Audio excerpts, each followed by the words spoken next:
Olá, sejam bem-vindas. Esse é um vídeo de relato. Então, a minha expectativa aqui nesse vídeo é fazer um relato de tudo que eu vivi aqui ao longo da gestação, do parto e da descoberta do diagnóstico da minha terceira filha, a Lívia, que tem síndrome de Down. Então, nesse relato, a minha ideia aqui é fazer um vídeo corrido, sem cortes, porque eu vou descrever e narrar tudo que eu falei aqui.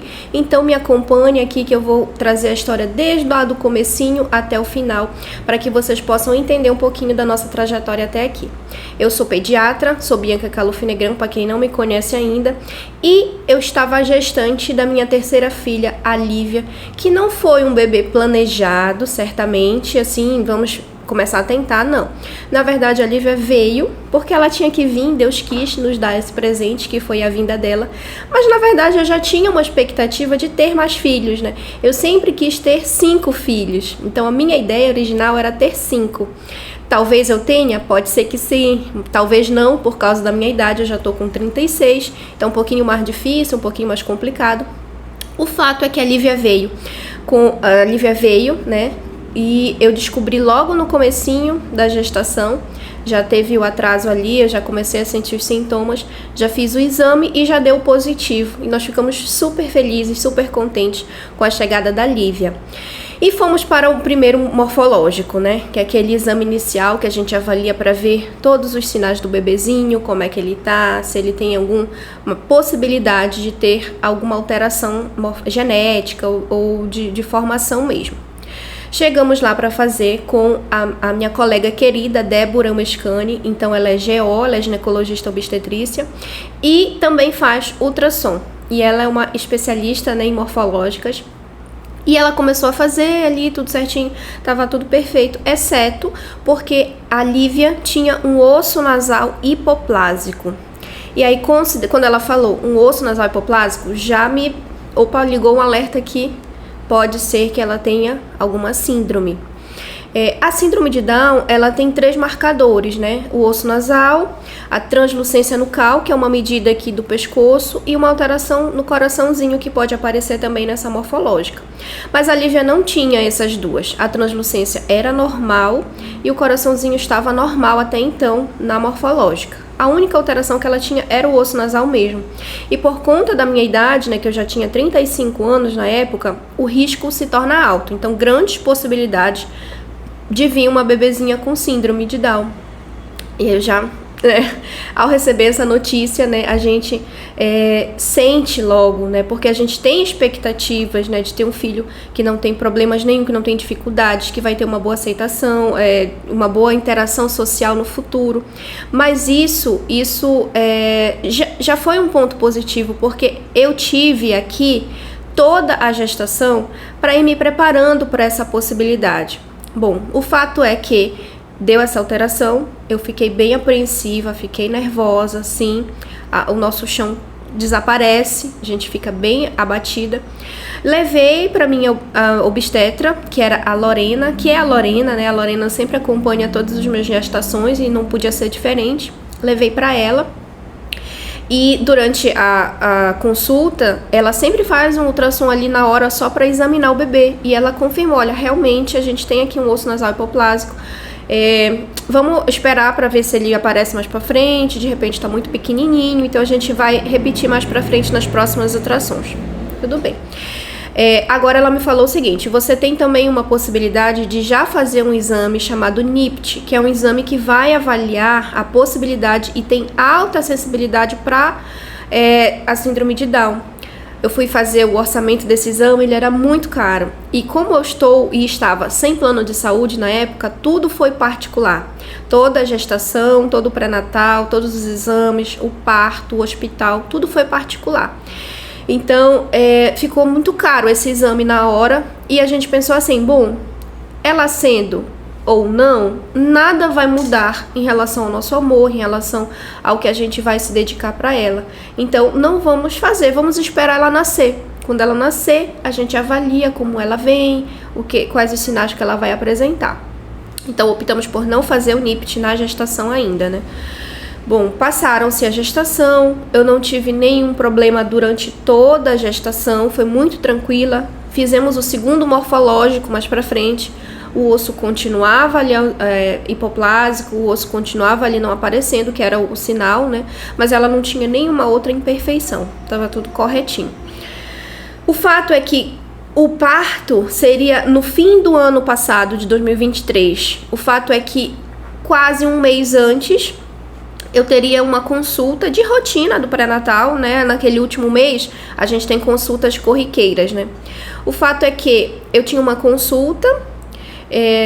E nesse dia a Lorena acabou por alguma dificuldade não podendo me atender às 2 da tarde, que seria o horário. Então a secretária dela me ligou e pediu para ser às 5 da tarde. Contudo, esse horário de 5 da tarde, o meu marido não poderia ir comigo, ele tinha algum compromisso. Então eu tinha 2 possibilidades ali, eu desmarcava 3, né? Ou ia sozinha ou ia com outra pessoa. E aí o meu marido falou assim, chama a tua mãe, vai com ela. Então, liguei pra minha mãe, né? Ela disse que poderia ir, ela tava cuidando das minhas outras filhas, a Luísa e a Laura, e ela deixou as 2 com a babá, pra ela ir comigo, né? E acabou que eu fui dirigindo, só eu dirigindo ainda com ela, com barrigão. Mas eu achei que não podia perder essa consulta.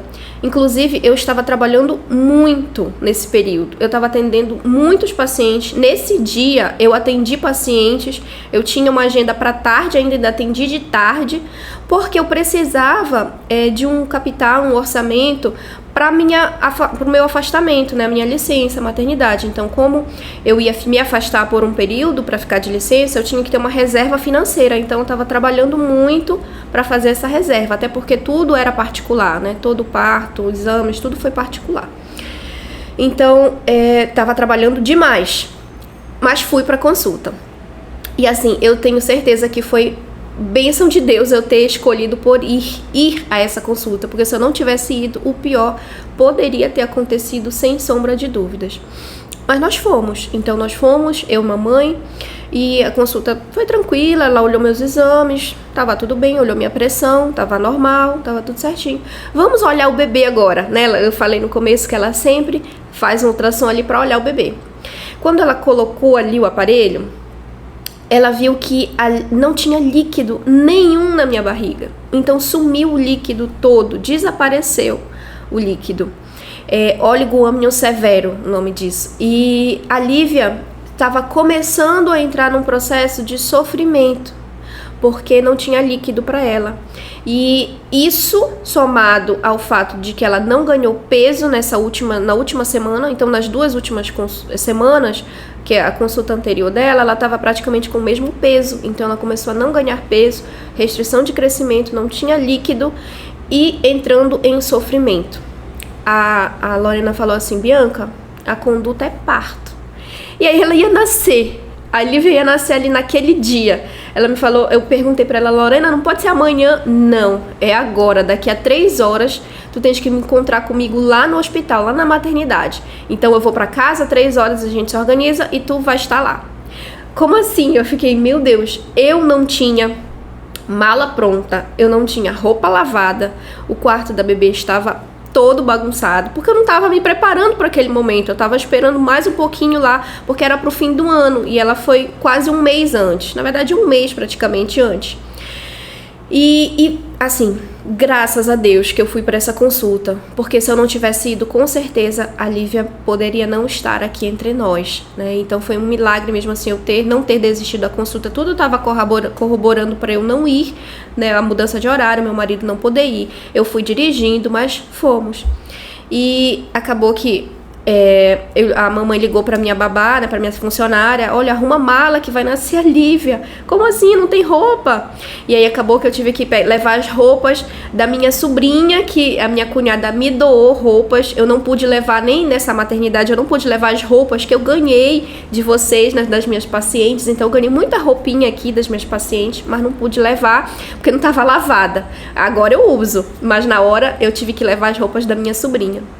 Então nós fomos pro hospital, em cerca de 3 horas, realmente 3 horas eu já estava lá na maternidade, entrando no bloco, com uma equipe maravilhosa que eu sou muito grata. Então tenho muito a agradecer a Lorena, que foi a minha obstetra, a auxiliar dela, que também foi uma médica excepcional, que deu muito conforto ali, que é a Clara, o anestesista, o Moisés, que foi muito sociável ali, deixou meu marido bem descontraído, fez uma anestesia muito tranquila, e a querida minha colega pediatra Marina Gabay, que foi a pediatra que recebeu a Lívia, que foi minha R1 no tempo de residência e hoje é uma pediatra excepcional, uma colega maravilhosa. Então sou muito grata. Ela também estava grávida na ocasião, e aí eu liguei: Marina, eu sei que tu tá grávida, como é que a Lívia vai nascer, tu pode vir ou quer que eu chame outro? Não, Bianca, não te preocupa, eu vou. E ela veio, e eu sou muito grata a isso. Ela veio de noite, grávida, ela só pediu pra ir jantar na casa dela, porque ela tava passando um pouco mal, foi, jantou e veio. E aí ela já estava ciente, né, que a Lívia poderia nascer com alguma síndrome, porque eu falei, olha, o osso nasal do morfológico deu hipoplásico, então ela já estava meio que preparada, porque assim, bebês que têm a síndrome podem nascer um pouco ruim, podem nascer com dificuldade respiratória, podem precisar ser reanimados, podem precisar ir para UTI, podem ter dificuldade respiratória pela hipotonia que eles têm. Mas assim, o parto foi muito tranquilo e, para graça de Deus, a Lívia nasceu bem. Ela nasceu forte, chorou, foi pesada, foi examinada, a Marina trouxe, ficou aqui no meu colinho. Tivemos aquele momento, né, de bater as fotos, depois ela levou, fez todos os cuidados com a Lívia. E, para graça de Deus, esse momento aqui foi perfeito. O problema veio depois, né? Então, depois que eu já estava no apartamento, a Lívia não conseguia mamar de forma nenhuma. Ela não mamava, a gente colocava no peito. Ela não tinha sucção, ela não tinha força, ela era pequenininha, ela nasceu bem antes da hora, nasceu com peso abaixo e não conseguia mamar. E os meus 2 mamilos são difíceis, um é plano e o outro é invertido. E aconteceu o seguinte, ela precisou da fórmula. Então ela precisou iniciar a fórmula infantil logo nos primeiros dias de vida dela. Ela estava ali com algumas horas de vida e ela começou a fazer hipoglicemias. Isso são comportamentos típicos assim de bebês que nascem um pouquinho mais antes da hora. É um comportamento típico de prematuro. Apesar dela não ter sido de fato prematura, mas ela teve um comportamento de prematuro por ter antecipado, por ter nascido com baixo peso e também pelas outras nuances. Então ela fez muita hipoglicemia, foi furada várias vezes, fez vários exames porque ela era muito sonolenta, ela não acordava, comportamento típico de prematurinho mesmo. E aí ela teve que iniciar a fórmula no copinho. Quando ela começou a se alimentar ali, ela foi começando a ficar um pouquinho mais ativa, mais espertinha. O fono foi nos avaliar no hospital e ele viu que ela tinha uma sucção deficiente de fato. Então a gente teve que trabalhar ali a sucção dela para que ela conseguisse desenvolver essa questão da amamentação. Leite eu tinha bastante, então tinha uma produção boa, até porque eu já tinha amamentado 2 crianças anteriores, a Luísa e a Laura, e mamaram bastante tempo. A Laura mamou até 3 anos. Então eu tinha ali uma produção legal. Mas ela não conseguia mamar. E acabou que, como eu estava no hospital, não conseguia ordenhar também, então ela precisou da fórmula. Na nossa alta, por tudo isso, a Marina achou melhor a gente pedir uma bilirrubina, que é um exame feito quando a gente suspeita de algum risco de incompatibilidade fetal, mãe-feto, né? E riscos de ter icterícia, que é uma doença que a pele fica amareladinha. Mas o exame da alta deu normal. Então nós fomos para casa. Em casa continuou a grande dificuldade, porque eu tinha leite, mas ela não conseguia mamar. Só que em casa eu já conseguia fazer as minhas ordenhas, eu tinha minhas bombas, eu tinha meu material, sabia fazer ordenha. Então comecei a ordenhar e ela começou a suplementar no copinho, só que com o meu leite. Então a gente já não usou mais a fórmula em casa, a gente já estava usando o leite materno. Ficamos um dia em casa. E esse um dia, no outro dia, eu observei, olhei pra ela e falei, essa menina não tá bem. Ela tá um pouco amarelinha, sim. Eu olhei e falei, ela tá amarela. Eu vou voltar e vamos fazer o exame. Falei com a Marina, ela falou, volta, faz o exame. E voltamos e realmente, dito e feito, ela tava com uma icterícia já em zona de risco real. e pela clínica ali a gente já reinternou. Então nós tivemos que voltar para o hospital, onde nós passamos mais 2 dias na fototerapia, que o bebê fica na caminha dele ali com uma irradiação de luz azul, que é a fototerapia. Esse processo, esse mecanismo ajuda na reabsorção da pigmentação da pele do bebê, o que melhora a icterícia, que se não for tratada traz sérios riscos para uma criança, que é uma doença chamada kernícteros, que é quando impregna no sistema nervoso central da criança e ela pode ter muitas dificuldades. Então a icterícia ela precisa ser bem acompanhada e tratada assim, tá? O fato é que nós ficamos mais 2 dias ali, ela melhorou um pouquinho, se espertou e saímos de alta novamente. Mas nem tudo são flores e não acaba por aí a história. Acontece que isso já era ano novo, então na virada do dia 31 de dezembro de 2023 para o dia 1º de 2024, eu pesei ela de manhã e ela não tinha ganhado peso. Pelo contrário, ela tinha perdido peso já. Já tinha passado aquela primeira semana que o bebê realmente perde peso, que é aquela perda inicial de 10%. E ela continuou perdendo, ela continuou decaindo. E ela estava mamando, ela estava conseguindo já. Mesmo que ela não conseguisse ainda fazer sucção no seio, eu dava no copo, eu estava dando de outras formas. Acontece que mesmo assim ela não ganhou. E eu fiquei, meu Deus, e agora? A gente vai ter que voltar para a fórmula, porque ela não ganhou peso e pelo contrário, perdeu. Ela já era pequenininha. Então eu tive que iniciar a fórmula infantil novamente para recuperação. Foi dito e feito, bateu a fórmula infantil no corpinho dela, ela começou a vomitar. Era vômito, diarreia. E nós passamos essa virada aí do ano novo com a bebê vomitando em casa. As minhas outras filhas foram com os meus pais, né? Eu não podia submetê-las a isso, né? Eu deixei elas com os meus pais para elas irem, se divertirem, passear. Ficou eu, meu marido e a Lívia vomitando. E nós...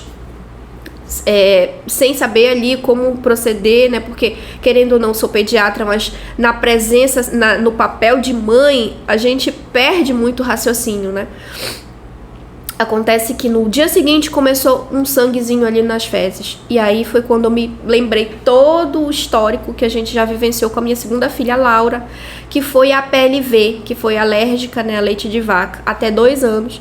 Então me lembrei da Laura, né, me lembrei de tudo que a gente vivenciou, que ela tinha todos os sintomas, e eu analisei a Lívia, realmente ela tá com os mesmos sintomas. Então provavelmente ela tá com a PLV também, que é a alergia à proteína do leite de vaca. E coincidiu dos sintomas intensificarem quando eu comecei a fórmula, porque ela não estava ganhando peso. Então tiramos a fórmula de novo, voltamos para o leite materno, trocamos para a fórmula de aminoácidos e ela melhorou. Assim, alguns dias depois, o vômito parou logo, a diarreia ainda ficou um tempo, ela foi melhorando, foi se recuperando, né, para graça de Deus, e aí passou-se os dias, ela continuou ganhando peso, nós amamentamos ela por um tempo na sonda. Essa sondinha, chamada sonda de translactação, ela é utilizada quando o bebê tem dificuldade de sugar e ele precisa ficar no peito, que foi o que aconteceu com ela, porque apesar de eu dar no copo, mesmo no copo, ela estava começando a rejeitar o seio, ela queria o copo. Então ela estava confundindo amamentação com copo, o que é bem raro. Geralmente o bebê confunde com a mamadeira, então a mamadeira nem pensar nessa idade, principalmente quando o bebê tem dificuldade. Porque se inserir mamadeira nessa idade, né, com essa dificuldade, o risco do desmame é quase certeza. Então, assim, não iniciamos mamadeira nessa fase, iniciamos a sondinha e ela conseguiu mamar, conseguiu crescer, ganhou musculatura, desenvolveu-se e aí cresceu mais um pouquinho. Foi quando a gente começou a pensar, vamos voltar na história lá da síndrome. Porque deixamos por último, porque isso aqui... A questão de ter ou não a síndrome de Down é algo que não era relevante. Eu só queria que a minha filha tivesse saudável. Eu queria que ela recuperasse o peso, que ela passasse essa fase da PLV, né, os sintomas. Comecei a fazer restrição da dieta alimentar. Então, eu queria que ela estivesse bem saudável. E agora que ela já estava bem, recuperada e bem, vamos fazer o exame, que é o exame chamado cariótipo. Esse exame vai avaliar o DNA da criança e observar se ela tem alguma alteração que sugere ou que confirma o diagnóstico da síndrome de Down. Então, nós fizemos o cariótipo E hoje são 6 de março, na segunda-feira, dia 5 de março desse ano, saiu o resultado, que foi ontem, e o resultado confirmou que realmente a Lívia tem a síndrome de Down. Ela veio com uma trissomia do cromossomo 21, que é a característica dos bebês que têm a síndrome. Apesar disso, eu tinha ainda um pouco de dúvida, porque a Lívia tem os olhinhos amendoados, né, que a gente chama, mas ela não tem outros marcos, ela não tem outros que sinalizariam. Ela tem alguns, mas não tem todas as características. Por isso que não deu para fechar o diagnóstico só olhando para a criança, porque o olho dela aparece, mas ela não tem alteração na orelhinha, a orelhinha é bem posicionada, o pescoço também. Ela não tem alteração dos dedinhos, nem uma prega aqui na mão, ela não tem os dedos dos pés afastados. Ela não aparenta ter hipotonia até agora, pelo contrário, ela consegue levar o pescoço, ela tem 2 meses. Ela já tenta rolar, então ela está fazendo mobilidade bilateral. Ou seja, me gerou muita dúvida, eu precisava do exame para confirmar, porque ela não tem todos os marcos, todos os sinais, né, as características que um bebê com a síndrome tem ali descritos. Mas é isso, confirmou o diagnóstico, então realmente a Livinha tem a síndrome, confirmou nesse mês, que é o mês de março, que é o mês onde a gente comemora o Dia Mundial da Síndrome de Down, que é o dia 21 de março. E somos agora pais, eu e meu marido, de um bebê especial, né, da Lívia, que vai ter todo o amor, já tem todo o amor, né, já tem desde lá da gestação, nós temos todo o amor por ela. E que Deus dê forças pra gente continuar nesse acompanhamento, porque ela vai precisar de muito mais estímulo, ela vai precisar de dedicação, mas ela vai ter, né? E ela já é muito amada por toda a família, por todos nós, assim como agora eu tenho um carinho tão especial também pelos pacientinhos meus que têm a síndrome, eu tenho alguns que têm a síndrome, então a gente vai mergulhar e imergir nesse universo aí da síndrome para acompanhar e ser os melhores pais que a Lívia poderia ter. Então é isso. Eu tive muita dificuldade no início ali, mas foi bom eu ter observado isso lá no primeiro morfológico, porque eu tive meses aqui para me preparar, porque nesse momento, não sei se vocês perceberam, nesses meses lá da gestação, eu passei 1 ou 2 meses inteiros sem fazer nenhuma publicação, porque eu não tinha condições psicológicas para fazer. Eu estava muito triste, nervosa, apreensiva, não sabia como a sociedade vai lidar com a Lívia, e eu tive todos esses meses aí para ir digerindo a informação, para ir entendendo, para ir buscando casos, né? Eu vi muitos vídeos, né, sobre esse universo da síndrome de Down, para que a gente entenda que não é uma doença, a síndrome é uma condição genética e que essas crianças e essas pessoas, seres humanos, precisam também ser inseridos, porque eles só têm uma condição genética que deixa eles um pouco mais atrasados, mas eles são capazes de conseguir conforme a oportunidade que eles têm de se desenvolver. E a Lívia, eu espero dar para ela toda a oportunidade possível que eu poderia dar. E é isso, gente, o meu relato, né, de parto, de gestação, até o nosso diagnóstico da síndrome de Down. E agradeço muito por todo o acompanhamento de vocês aí, todos os presentes que a Lívia ganhou. E a gente se vê ainda por aqui com muito mais vídeos aqui no canal sobre esse tema e sobre outros temas do universo da pediatria. E é isso, gente. Tchau, tchau.